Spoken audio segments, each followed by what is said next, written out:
Très bien. Bien. Ça commence bien. Alors, chers amis, je voudrais quand même, parce que par rapport aux événements de Paris, exprimer ma tristesse, exprimer aussi ce que nous avons fait à travers un communiqué, ma compassion et ma sympathie pour les familles des victimes. Et nous avons une pensée, toutes les victimes, toutes les familles. Et bien évidemment, nous avons une pensée singulière pour nos frères et sœurs qui vivent en région parisienne. Alors, beaucoup se sont posé la question de savoir pourquoi nous n'avons pas annulé la rencontre de ce soir. Vous savez que nous voulons être transparents. À chaque fois, nous vous devons la vérité. Une raison pratique peut l'expliquer.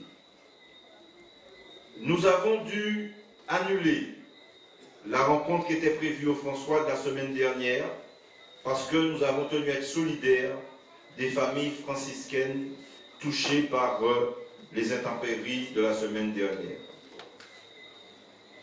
Donc, lorsque nous avons appris cette nouvelle de Paris, nous avons, comme l'a dit mon ami Samuel Tavernier, beaucoup réfléchi. Et nous nous sommes dit tout compte fait que nous allons organiser cette réunion. Alors, certains diraient, mais pourquoi vous n'avez pas respecté le deuil?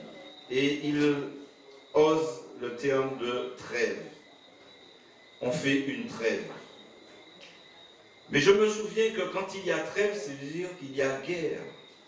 La trêve de Dieu. Ça veut dire que, et on le voit bien, il y a des matchs qui n'ont pas été annulés. Nombreuses et nombreux seront celles et ceux qui iront en boîte ce soir. Des spectacles n'ont pas été annulés. Pourquoi donc annuler un meeting politique? Parce que, disent-ils, faisons une trêve. Ça voudrait dire qu'en quelque part, nous serions en guerre.